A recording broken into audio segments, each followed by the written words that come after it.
Plans for the Lowcountry Rapid Transit is being developed right now.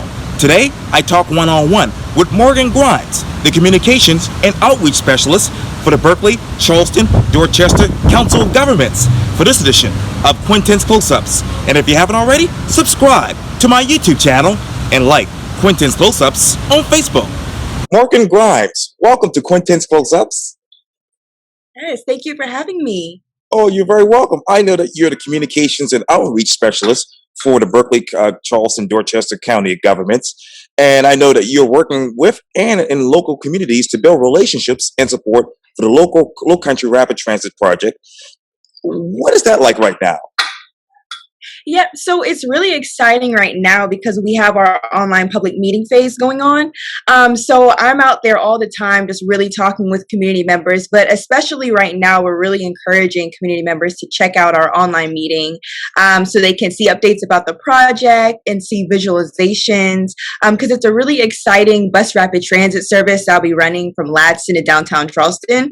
So this project is really going to impact the community in a really positive way. So it's really exciting to just be out there talking with community members and answering any questions they have about a project like this. And I know that you said the project will impact the community in great ways. What should they be aware of right now? Yeah, so there's a lot of great things to be aware about. I would say definitely on our online meeting, we have information about all the station locations, and you can really see how the project will specifically affect you. So if you live like on the Rivers Avenue corridor, you can see where the closest station would be. So that's really helpful. You can also just really see the different features that a bus rapid transit service has. I think a big question is people don't know what it is because we never had it in our region. So by going on the website, people can see like the features and what makes it different from a regular bus service. And what does this system make it different from others? Yeah, that's a great question. So with bus rapid transit, some people call it light rail on wheels because even though it is on wheels, it has this premium experience. There's level boarding. You pay off the bus instead of on the bus like you do with the regular CARTA system. There's Wi-Fi and technology at both the bus and the stations. So if you want to open up your laptop and do some work on the bus, you can do that. You also can bring bicycles inside the bus. These are really big, wider vehicles, and they can carry from 60 to 90 people, including standees. So this is something that is very different. It does have a center running bus lane on Rivers Avenue. So that's really cool, and that's going to keep it on schedule. Wow. And you obviously, like as you mentioned, you've been out in the meeting, out in the community that is talking with people. How do you build partnerships with local organizations and groups of community that we actually serve? That's a great question. I think clear communication and transparency is really how we build those relationships. And I think the great thing working at the COG, the Council of Governments, is we already kind of have, established relationships with a lot of stakeholders in the community. So I think they're really excited to learn more about Lowcountry Rapid Transit. And we have a big team here, a big project team, and we meet with them as much as we can. I'm always calling people, emailing people, meeting with people in person, virtually, just to make sure they're aware of what's going on and they know how this project is going to impact community members. And you just mentioned it just a tad bit ago, but how are you preparing people on how to ride the transit, pay their fares, and obviously use informational tools? Yeah, so I think just walking people through, because I think obviously down in the South, there is a difference with riding public transit. If people in New York use it every day, all the time, it's a lifestyle. And we're really encouraging people to use public transit down here. And by mentioning those features that you mentioned, I think it really encourages people that this is something that, it's better for the environment. It's a seamless process, by paying off board, then getting on the vehicle, you're going to have a safe and accessible ride to all the different the stations, and there's about 20 stations with Lowcountry Rapid Transit. So from Ladson to downtown, there's 20 stations in between that people can get off at or get on at. So I think just encouraging the benefits and really emphasizing the fact that this is a system that is really going to transform the region. So I definitely encourage everyone to take a ride. And what are those other benefits that they can expect? So there's of course the benefits with technology, and I think in general the benefit with riding public transit is, you don't have to worry about driving in traffic. When you're not driving in traffic, you have much more time, like I mentioned, to pull a laptop, take a call, and just enjoy the beautiful scenery. We know so many people move to Charleston because it's a beautiful region. So, riding a bus is something where you can look outside the window and enjoy what's going on, take in the moment. You're not having to be stuck in traffic and have to worry about riding in a vehicle and dealing with that stress. So this is something that is very seamless. It's going to be very enjoyable and also very safe for community members. And you talk about obviously the service coming from Latson all the way down to downtown Charleston. What will be the ideal total ridership for the Lowcountry Rapid Transit? Weekly Saturdays, and Sundays in the first months, 1 year or 5 years? Yeah, that's a great question. So this is a service that will be running almost 24/7. We want to make sure that people if you're working a 9 to 5, you can ride this, or if you work in the food and beverage industry downtown Charleston, which we know many people do, you can get on the Lowcountry Rapid Transit, at midnight or a late hour, and it's going to be very safe for you to get on, and you won't have to worry about not feeling safe because the stations and all that will be very safe for riders. But this is something that's for all community members. It's very equitable. We want to make sure that everyone has an opportunity to hop on. And we do have a high ridership projection using that alignment from Latson to downtown. As you know, there's so many resources that community members use on a daily basis, from healthcare, food, education, jobs. So we're really looking forward to the connectivity that it's going to bring. And you talk about projections. Let me talk to you more about data. What data and research is the Lowcountry Rapid Transit looking at to support median running buses? Yep. So we have a huge engineering team full of, engineers and planners and all of those people who have done a lot of studies looking at what the best way to bring mass transit would be. And back in 2015, there was an I-26 alternative study. And that's when bus rapid transit was chosen as the preferred alternative. And because it was for a lot of reasons. I would say number one is it's, cost effective. Building a rail is something that is more expensive. And then also it's more scalable to have bus rapid transit, because if we ever want to expand or build, we're able to do that more efficiently having it on buses rather than a rail system. And this is something where, even though we're looking at, the Latson to downtown as being the first alignment, this is something that we're excited to expand to other places that need the connectivity. Is Lincolnville involved with that? Yep. So Lincolnville is an area that we know we definitely want to expand connectivity there one day. And good thing about this project is we do have a service, TriCounty Link, that is going to connect people from Somerville and Lincolnville to Lowcountry Rapid Transit. And what's great about the first stop at Latson Fairgrounds is it's going to be a park and ride. So people from Somerville and Lincolnville are able to either connect there by TriCounty Link, or they can park their cars there and hop on the transit line. Now, what have you implemented as far as the planning process to provide the public with opportunities to participate in transportation decision making? Yep. So there's so many opportunities for the public to provide their feedback. The great thing about this project and why I love being a part of it is because it's very transparent and community members can really know what's going on. We have them meet with the project team members almost on a weekly basis, just different stakeholder meetings. So anytime a community member wants to ask a question or just leave their feedback, they're always able to do so. And that's what's great about this online meeting is they have an opportunity to do it on the meeting online, and they can leave as many comments as they want, and the project team is going to see it and they're going to get back to them. So it's great to see that seamless process of communication going on with the project. And how many of those stakeholders are actually in approval of this particular project?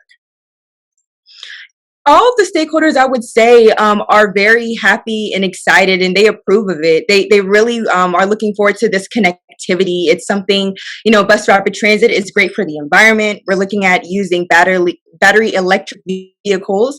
So this is something that's really going to fit into the existing community that we have and serve the community members. So I think all the stakeholders, they're just really looking forward to a project like this. That's so groundbreaking. And speaking of which, let me ask you this. How are you reinvesting in existing communities to enhance land use and quality of life goals? Yep. So we're working with, and that's the great thing about having so many partnerships with organizations and stakeholders is, we're all working for a common goal to improve this region. And this project is for the existing community members. So we're working with so many organizations, groups. We work with all the local governments, municipalities to make sure that we're benefiting their constituents and the community members. And how do you now improve air quality and preserve open space until the rapid transit actually launches? Yep, and that's something that is why we have continuing studies going on with the project, working at the COG. We work with, topics like air quality and other things to improve the region at large. And so we have a huge team with the project, and they're looking and they're continuing studies because this is a project that, we've been in for it's a 10-year process. So we've been in it from 2015 and we're looking to open the system in 2026. So it's around a 10-year process and there's so many studies that are continuing. We meet many days of the week to talk about the project. So there's a lot going on and it's really exciting. And when you're going around the communities, what are the people saying when it comes to quality of life? They're saying they definitely look forward to the improvements, but from what I hear from a lot of people is they want to preserve the existing community. And we 100% agree with that. And we believe that with this project, we are not only improving where people work, live, and play, but we also are preserving those existing communities that exist along the region. So that's a very critical part. We're not taking anything away. We're adding improvements, but we definitely are respecting and preserving the communities that we see. And how do you provide safe travel environments with improved accessibility for all right now?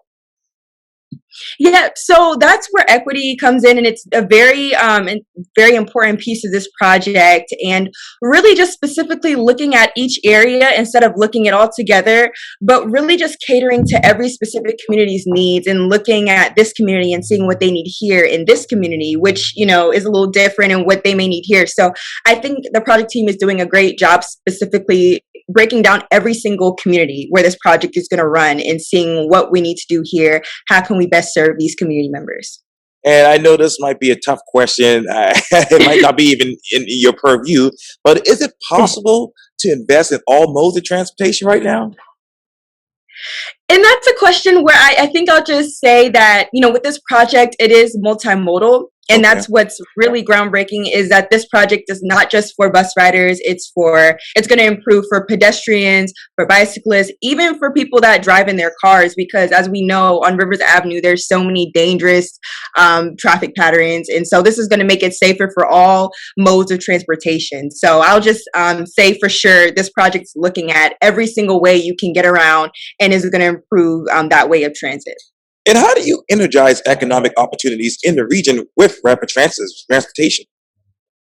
That's a good question. I think a big aspect of this project is, we know that jobs are coming. We know this area is a place that people are moving to work, to live, and play. So having mass transit is going to make connectivity easier to all those jobs that are here and the jobs that are coming. This project is looking at the region and saying, okay, we need better transportation now, but we definitely need it in 10 years when more people will be here. So this project is just really going to serve and help people have that safe connectivity to the jobs that are here and the jobs that are coming. And will there be a companion routes analysis study done in the future? Yeah, so I will say route studies will be going on. They're a continuous process. We have, of course, this project going on, but I know a lot of other places, like I've met with people in, West Ashley or other areas that are interested in BRT there. So we're continuing the studies. And like I said, this is just the spine of the project. This is just the foundation, but we want to, of course, make sure that mass transit is available to all those community members that need it. Do you think that the Lowcountry Rapid Transit will spur development? I think so. I think projects like any BRT system, bus rapid transit definitely attracts, development. People want to be close to something this groundbreaking. So I think it is for sure possible to happen. And how many of those companies have bidded on this particular project thus far? There's been a lot of them. They've definitely been interested with the project. A lot of them have been to meetings and have provided feedback, which is always helpful. So I would say it's definitely been great to see that they're involved with what's going on and they care. And what firms that is have actually been chosen for this project? Sorry, what was your question? What firms have actually been chosen for this particular project?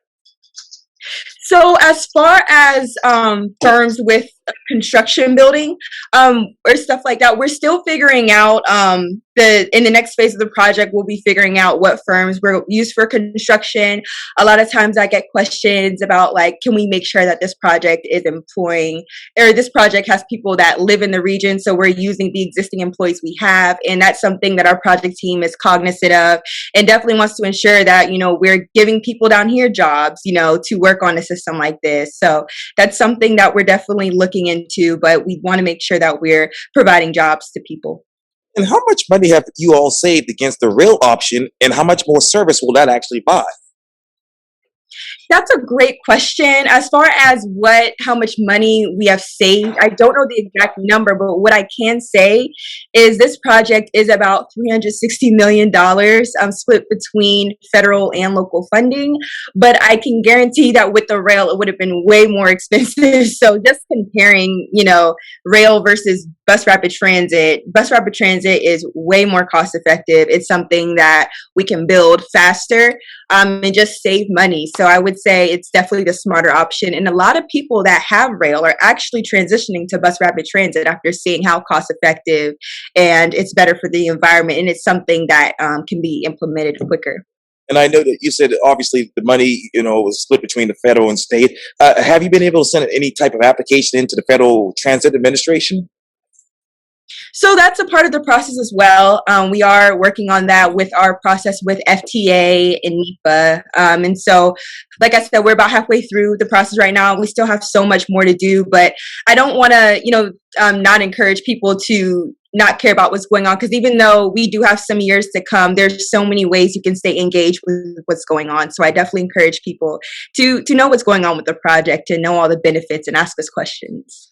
And where can we go to get more information on this particular project? That's a great question. So you can go to www.lowcountryrapidtransit.com. So just the project name.com. And right when you click on the website, you can see the online meeting. It will pop up before you even have to do anything. So on the meeting, you can see really cool visualizations which show what the project will look like in our existing region. You can also see other project updates. You can see the station features and the bus features. And of course, you can leave your feedback and ask questions. And we definitely will get back to you as soon as possible. So I definitely encourage people to check it out. It will be open for comment until May 26th. So you have a lot of time between now and then to go check it out and see what's new with Lowcountry Rapid Transit. And how many comments have you gotten thus far? We've gotten many comments. As far as a number, that's something that it changes so rapidly. But I would say it's a lot of comments coming in, and it's something where we're tracking everything and making sure we're getting back to people. And we're really excited to see the number growing continuously, because that really shows that people care about what's going on in the region, and they're definitely staying with us. And we're really happy to see that. And you talk about obviously the service coming from obviously Latson to downtown. What are the total number of stations? So there will be 20 stations from Latson to downtown Charleston. Wow. Morgan Grimes, thank you so much for your time. And again, welcome to Quintin's Close-Ups. Yes, thank you so much, Quintin, for having me. Definitely, I encourage you all to go to lowcountryrapidtransit.com to see the online meeting. And you can always stay tuned with what's going on with the project. So I appreciate you for having us today. You're very welcome anytime.